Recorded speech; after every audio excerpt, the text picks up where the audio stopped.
آقا نے کیا فرمایا؟ تمہارا ایمان ہی مکمل نہیں، تو جنت میں جا ہی نہیں سکتا اس وقت تک، میری شفاعت تیرے حق میں اس وقت تک قبول ہی نہیں ہے جب تک کہ محمد تیرے نزدیک تیری جان تیری اولاد حتیٰ کہ دنیا کی تمام چیزوں سے زیادہ پیارا نہ بن جائے۔ تو مسلمانوں، جو بات کہنی تھی میں نے کہا، لیکن آج میں آپ سے ایک سوال کرنے کے لیے جا رہا ہوں۔ آج شریعت مطہرہ پر ہر طرف سے ڈاکہ زنی ہو رہا ہے، کئی ہماری مسجدیں مسمار کی جاتی ہے، کئی ہمارے خانقاہوں کی دیواریں اجاڑ دی گئی، کئی ہمارے علماء کو عمر قید کی سزائیں دی گئی، اور کئی ہمارے علماء کو جیل کے سلاخوں میں ڈال دیا گیا، کئی ہمارے قبرستان پر قبضہ کیا جاتا، کبھی ہمارے نوجوان کو بوب لنچنگ کے اندر مار دیا جاتا اور اسے کوئی انصاف نہیں ملتا۔ پتہ ہے کیوں؟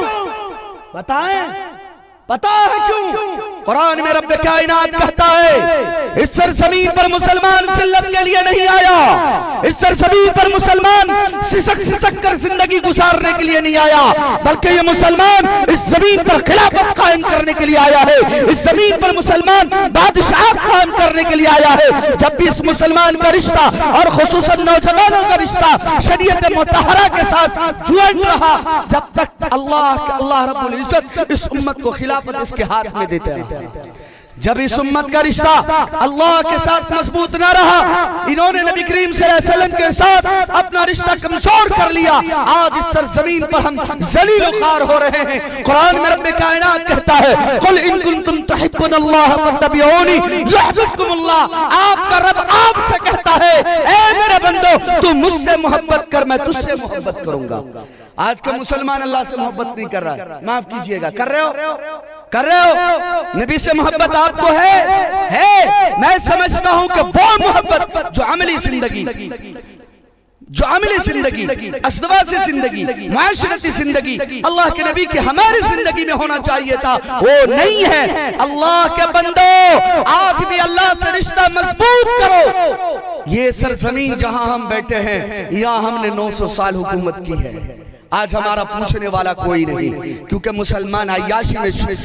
میں آئے گا، شراب نوشی میں اس کی زندگی گزرے گی، ماں باپ کی نافرمانی میں زندگی گزرے گی، آسان کی آواز سے ہوتے رہے یا اپنے کاروبار میں محو مست مگن رہے گا، تو یاد رکھیے اللہ کی مدد آپ کے ساتھ نہیں آئی۔ آج یہ مرکزی حکومت جو بھی ظلم و زیادتی مسلمانوں کے ساتھ کر رہی ہے، کبھی NRC لا کر، کبھی طلاق ثلاثہ کا بل پاس کر کے، کبھی حجاب کے مدے پر، تو آج ہماری مساجد اور مدارس خانقاہیں اور درگاہیں قبرستان جن پر ان کی ٹیڑھی نظر لگی ہوئی ہے وقت ترمیمی بل، یہ سب کچھ اس لیے آیا ہے کہ مسلمانوں اب بھی تم سنبھل جاؤ، اب بھی تم سنبھل جاؤ، یہ فرعون کی شکل میں تم پر مسلط کیا گیا ہے، اب بھی تمہیں سنبھلنا پڑے گا، اپنا رشتہ قرآن و حدیث سے مضبوط کرنا پڑے گا، اپنا رشتہ شریعت مطہرہ کے طریقے پر تمہیں گزارنا پڑے گا، اور اگر تم نے نہیں گزارا تو یاد رکھو تم کاٹ دیے جاؤ گے، مار دیے جاؤ گے، مٹا دیے جاؤ گے۔ ملک برما میں کیا ہوا معلوم ہے نا؟ ابھی کچھ سال پہلے کی حالات سوشل میڈیا پر آپ نے دیکھا، کئی لاکھ برما کے مسلمانوں کو اپنی زمین چھوڑنے پر جسے آپ روہنگیا کہتے ہو، ہزاروں نہیں لاکھوں مسلمان بچے، عورتیں اور جوان کو کاٹ دیا گیا، اور ایسے حالات دیکھے کہ پیر زمین سے کھسک گیا۔ کیوں؟ ہمارے ملک انڈیا کے ایک اکابر وہاں گئے تھے اور انہوں نے چتاونی دی تھی، اے مسلمانوں اگر اب بھی تم مسجد سے دور رہے، اگر اب بھی تم شریعت مطہرہ کا مذاق اڑاتے رہے، اگر اب بھی اپنی شادی بیاہ میں ناچ گانے تم بچاتے رہے، اگر اب بھی تم شریعت مطہرہ کا شب روز مذاق اڑاتے رہے، تو یاد رکھو یہی روہنگیا میں اور یہی ملک برما میں تمہارا جینا حرام کر دیا جائے گا۔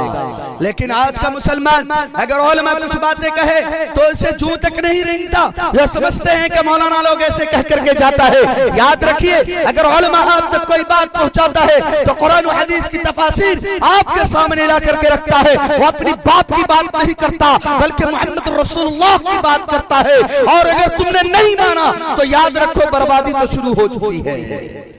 میرے آقا نے فرمایا، ایک بات میں یہاں سے عرض کرنے چلا ہوں، میرے آقا نے فرمایا کہ جب تم آپس میں اتحاد اور اتفاق کے ساتھ رہو گے تو پوری دنیا تمہارے سامنے سر جھکائی کھڑی رہے گی، اور جب تم آپس میں بٹو گے تو ہر جگہ تم کٹو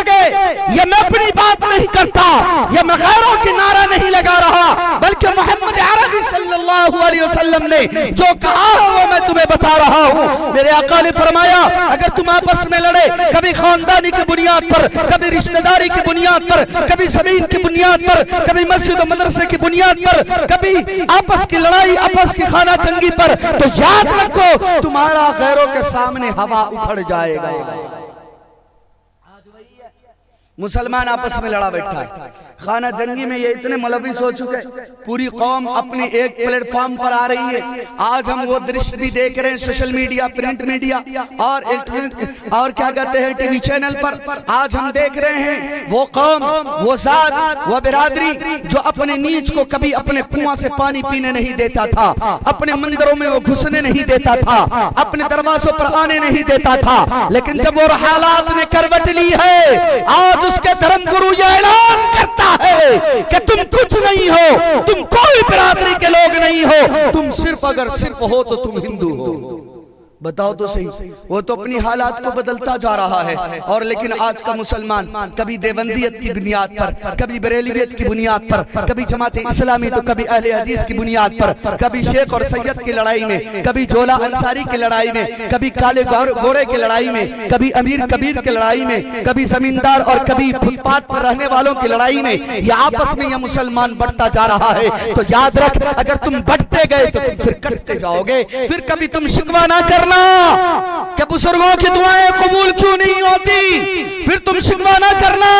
اکابرین کی دعائیں قبول کیوں نہیں ہوتی، کیوں ہوگی۔ ایک مثال آپ کے سامنے میں پیش کرتا ہوں، موسیٰ علیہ السلام کو آپ جانتے ہیں، ان کے زندگی میں قحط سالی کا عالم ہوا اور بارش کی قطرات زمین پر اتر نہیں رہا تھا۔ وہ استسقاء کی نماز کے لیے اپنی قوم، اپنی امت کو لے کر ایک جنگل و بیابان میں چلے ہیں، چٹیل میدان میں چلے ہیں، استسقاء کی نمازیں پڑھی گئی، رب کے سامنے دعا کر رہے ہیں، اے رب کائنات آسمان سے بارش کی قطرات کو اتار دے، کیونکہ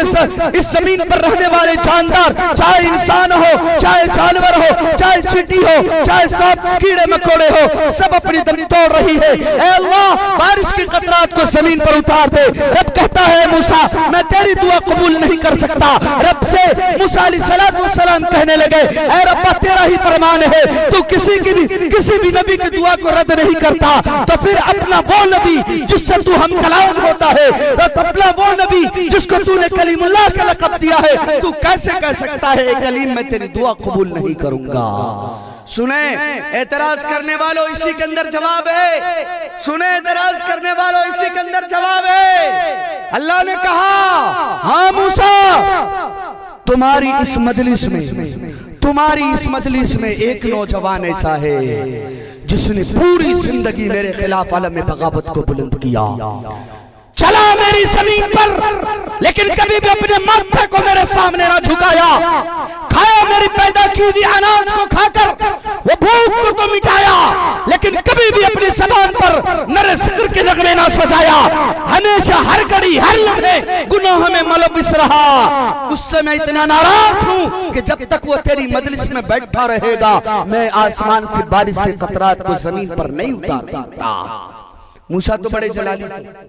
ہے نہ ہو، بھوک لگ گئی، موسیٰ بڑے جلالی تھے، اور اتنے جلالی آپ کو معلوم ہے نا، آیا تھا فرشتے روح قبض کرنے، کہا آیا جی روح قبض، مارا چماٹ آنکھ سے نکل گیا باہر گیا، اللہ کے سامنے کہا ہوا، بولا انہوں نے زور سے تھپڑ مارا کہ آنکھ نکل گئی، بولا جا میرے موسیٰ کو بتا دے کب تک وہ زندہ رہنا چاہتا ہے۔ آیا بولا آپ کب تک زندہ رہنا چاہتے ہیں؟ بولا کہ اگر میں وقت متعین کر دوں اس کے بعد کیا ہوگا؟ بولا آپ جتنا بھی وقت متعین کر لیں اس کے بعد بھی موت آنی ہے، بولا ابھی لے کے چلو۔ موسیٰ علیہ السلام جلالی انداز میں کھڑے ہوئے اور کہا کون ایسا نوجوان ہے جس کی گناہ زمین سے آسمان تک اس نے پاٹ دی ہے؟ کون ایسا نوجوان ہے جس سے اللہ اتنا ناراض ہو چکا ہے کہ اللہ آسمان سے بارش کی قطرات کو زمین پر نہیں اتار رہا، وہ فوراً میری اس مجلس سے بھاگ جائے؟ کوئی نہیں اٹھا۔ پھر وہ نوجوان جس نے 40 40 سال تک اللہ کی نافرمانی پہ نافرمانی کرتا رہا. وہ آگے دیکھا کوئی نہ کھڑا ہوا, وہ پیچھے دیکھا کوئی نہ کھڑا ہوا, دائیں دیکھا کوئی نہ کھڑا ہوا, بائیں دیکھا کوئی نہ کھڑا ہوا. پھر وہ اپنے دل سے دعائیں کرتا ہے, اپنے دل میں شرمندہ ہوتا ہے, اپنے دل سے ہی اللہ کے سامنے روتا ہے. اے رب کائنات, میں وہی ہوں جس کو تو نے چلنے کو زمین دی ہے, میں وہی ہوں جس کو دنیا کی چمک دمک زرق فلک کو دیکھنے کے لیے تو نے آنکھ میں روشنی دی تھی, میں وہی ہوں جس کو سوچنے کے لیے تو نے دماغ دی تھی, میں وہی ہوں جس کو دنیا کمانے کے لیے تو نے تو مضبوط بازو دی تھی, میں وہی ہوں جس کو زندہ رہنے کے لیے دھڑکتا دل عطا کیا تھا, میں وہی ہوں جس کو چلنے کے لیے تو نے پیر دی تھی, ہر طرح کے آرام و آشائش تو نے ہمارے لیے مہیا کیا. لیکن 40 برس تک صرف اور صرف میں تیری نافرمانی کرتا رہا. اے ربا, میں آج سے ساری گناہوں سے توبہ کرتا ہوں. 40 سال تک تو نے دوسروں کے سامنے مجھے ذلیل نہ کیا, آج بھی مجھے ذلت سے بچا لے. ابھی یہ دعا کر ہی رہا تھا کہ آسمان سے بارش کے قطرات چھما چھم برسنے لگی. مسافر کھڑے ہوئے, مسافر کھڑے ہوئے, کہا اے ربا کوئی کھڑا بھی نہ ہوا, کوئی کھڑا بھی نہ ہوا. بارش کی برسات کیسے ہوئی, بارش کی برسات کیسے ہوئی؟ سنو نوجوانو, اپنے ایمان کو روشن کرنا, آج سے توبہ کر کے اس سرزمین سے اٹھ کے چلا جانا, اپنی زندگی میں انقلاب لے آنا, زبان پر اللہ کی ذکر کے نغمے سجانا, جھوٹ کبھی آنے نہ دینا, اللہ کی نافرمانی کبھی کرنا نہیں, اپنے سینے میں نبی کی الفت, نبی کی محبت کو پالے ہوئے اٹھو گے انشاءاللہ, اپنے ایمان کو روشن کرنا. اللہ کہتا ہے اے موسیٰ, جس کی وجہ سے میں نے بارش کے قطرات کو اتارنا بند کر دیا تھا, آج اسی کی طوفیل میں میں نے بارش کو زمین پر بھیج دیا. اللہ کہتا ہے, اللہ سے موسیٰ علیہ السلام کہتے ہیں اے اللہ مجھے سمجھ میں نہیں آیا, کوئی اٹھا بھی نہیں مجلس سے, کوئی مجلس سے اٹھا بھی نہیں, اور تو کہتا ہے جس کی وجہ سے میں نے بارش روکا تھا میں نے اسی کی وجہ سے بارش کے قطرات اتار دیے. کیسے؟ بولا وہ چند لمحہ پہلے میرا دشمن تھا لیکن اب وہ میرا دوست ہو گیا. موسیٰ کہتا ہے اے اللہ ایک عاجزی, ایک درخواست ہے, ذرا بتو تو صحیح وہ نوجوان کون ہے جس کی تو نے چند منٹ میں تو نے بات سن لی, جو تیرا دشمن تھا تو نے اسے دوست بنا لیا, ذرا میں بھی تو دیکھوں وہ نوجوان کون ہے. رب کہتا ہے اے موسیٰ میں تجھے کیسے بتا دوں, جب وہ میرا نافرمان تھا, جب وہ میرا باغی تھا, میرے خلاف علم بغاوت بلند کرتا تھا, میری کوئی بات نہ مانتا تھا, میں مجھ سے دشمنی کر رکھا تھا, میں اس سے ناراض تھا, پھر بھی اس کا نام بتا کر میں نے دنیا کے سامنے اسے ذلیل نہ کیا. جب مجھ سے دوستی ہو گئی ہے اب کیسے نام بتا کے اسے ذلیل کر دوں. اے لوگو, آپ کہتے ہیں علماء کی دعا قبول نہیں ہوتی, بزرگان دین کی دعائیں قبول نہیں ہوتی, غلاف کعبہ پکڑ کے دعا کی جا رہی ہے قبول نہیں ہوتی, آقا کے روزے مبارک پر جا کر کملی کی چادر پکڑ کر دعائیں کی جا رہی ہے قبول نہیں ہوتی. کیوں ہوگی؟ وہاں تو ایک نوجوان باغی تھا, آج تو ہر گھر میں اللہ کا باغی نظر آ رہا ہے, ہر گھر میں اللہ کا باغی نظر آ رہا ہے, ہر گھر میں محمد عربی صلی اللہ علیہ وسلم کا باغی نظر آ رہا ہے, ہر گھر میں سود خور ہے, ہر گھر میں جوا کھیلنے والا ہے, ہر گھر میں بے نمازی ہے, ہر گھر میں نبی کی سنتوں کو ترک کرنے والا ہے, ہر گھر میں اعلی کلمت اللہ کے خلاف, اعلی کلمت اللہ کے خلاف اس نے اپنی زندگی کو برباد کر رکھا ہے. پھر علماء, پھر صلحاء, پھر اتقیاء, پھر پیران, پھر ولیوں کی دعائیں ہمارے لیے قبول کیسے ہو سکتی ہے؟ اے لوگو, گناہ کرنا چھوڑ دو, دعاؤں کی ضرورت نہیں ہے, اللہ اپنی رحمتوں کا نزول خود فرما دے گا. تو اے مجلس والو, آج سے توبہ کرتے ہو انشاءاللہ گناہ نہیں کریں گے. توبہ کرتے ہو, توبہ کرتے ہو.